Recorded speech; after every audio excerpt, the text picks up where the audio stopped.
राम कथा सीता माता को श्राप, राम सिया राम प्रसंग की अगली कड़ी में आज हम आपको माता सीता से जुड़ी ऐसी जानकारियां देने जा रहे हैं जिसे जानने की इच्छा हर किसी की होगी। अक्सर लोगों के मन में सवाल उठता है कि आखिर सीता जी का जन्म कैसे हुआ।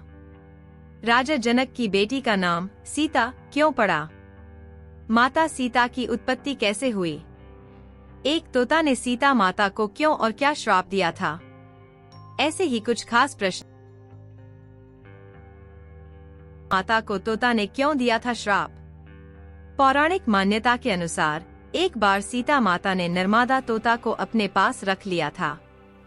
कहते हैं कि उनमें से एक मादा तोता किन्हीं कारणों से मर गया। जब मादा तोता मर गया तो उसे देखकर नर तोता ने सीता जी को श्राप दे दिया। नर तोता ने माता सीता को श्राप दिया कि जिस प्रकार उसे अपने साथी के बिछड़ने का कष्ट हुआ, वैसे ही सीता माता को वियोग, पति से अलग होने का कष्ट होगा। राजा जनक की बेटी का नाम सीता क्यों पड़ा? माता सीता की उत्पत्ति को लेकर कई मान्यताएं और कथाएं प्रचलित हैं। महर्षि वाल्मीकि के द्वारा रचित रामायण के अनुसार किसी समय राजा जनक खेत में हल चला रहे थे। उस दौरान उनकी नजर एक कन्या पर पड़ी, जिसके बाद उन्होंने उस कन्या को अपने घर लाया और उसका पालन पोषण किया। चूंकि राजा जनक को हल चलाते वक्त कन्या की प्राप्ति हुई और हल का आगे का हिस्सा सीता कहा जाता है, इसलिए ऐसी मान्यता है कि राजा जनक ने उस कन्या का नाम सीता रखा। हालांकि सीता माता को जानकी और वैदेही इत्यादि अन्य नामों से भी जानते हैं। दूसरी पौराणिक कथा के मुताबिक सीता जी मंदोदरी और रावण की पुत्री थीं। कहा जाता है कि माता सीता वेदवती नाम की महिला की पुनर्जन्म, दूसरा जन्म थीं।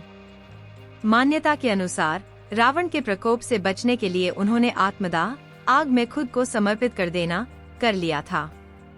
वेदवती ने ऐसा करने से पहले रावण को श्राप दिया था कि दूसरे जन्म में उसकी बेटी बनकर उसका रावण विनाश करेंगी। समय आने पर मंदोदरी, रावण की पत्नी, ने पुत्री की जन्म दिया।